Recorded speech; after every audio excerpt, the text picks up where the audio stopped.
Question: have you ever been to a bushcraft meetup? I've been to quite a few. Wilderness Gathering, which is a wonderful event. Lots and lots of very, very talented bushcrafters there. Bushcraft UK Bushmoot, which is held in the summer in South Wales, which is a wonderful, wonderful family-friendly event.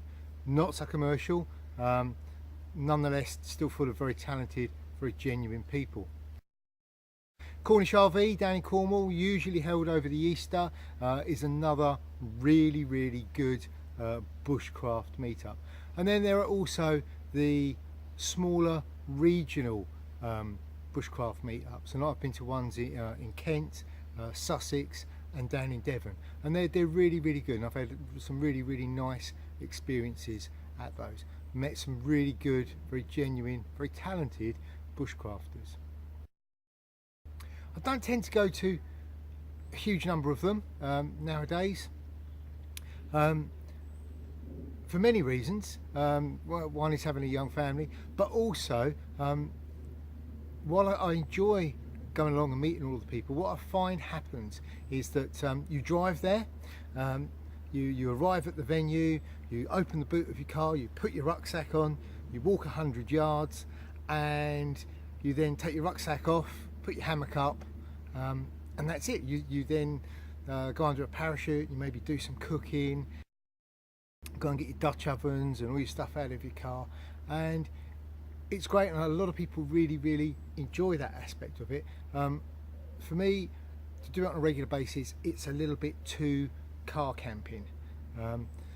What I want to do at least a couple of times a year is actually get out on my feet, putting those skills into practice in a properly wild environment.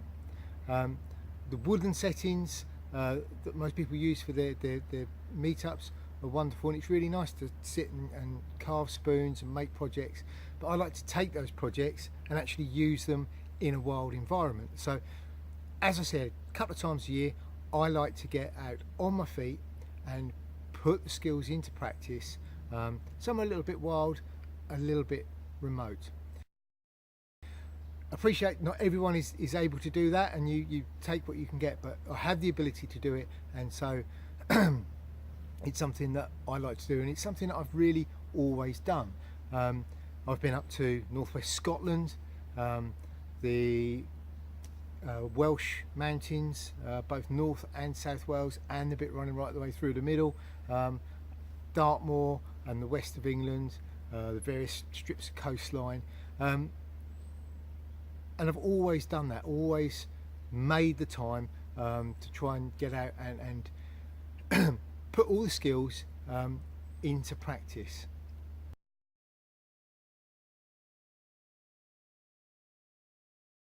It's not something that I've always done on my own. Sometimes I've gone with friends, and on a couple of occasions we've all travelled up together, and on a couple of other occasions a couple of the group couldn't actually travel up with us because of work commitments, and so we just gave them grid references and approximate times that we would be passing through those grid references, and we'd meet them literally in the middle of nowhere.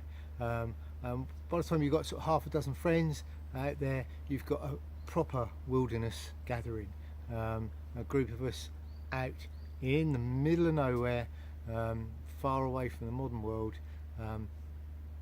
doing what bushcraft to me is all about. So here's the news. At the beginning of October, the weekend of the 7th and 8th, I'm travelling down to the west of England, and I'm going to go out on Dartmoor for a couple of days. I'm going to meet up with some friends, put some skills into practice, and generally spend a nice bit of time, quality time, in what is one of my favourite parts of the world. Here is an offer. If you're interested in meeting up with me while I'm out there, email me at the email address that's coming up on the bottom of the screen in a moment, and I'll send you a couple of grid references and approximate times that I'll be in or around that particular grid reference. So if you fancy meeting up down on Dartmoor for something a little bit different, something where we actually get out on our feet, putting the skills into practice, then email me at that address that's going to come up on your screen any moment, and I'll send you details of where we're going to be, and the approximate times that will be passing. Until next time, and who knows, I might even see you then, stay safe.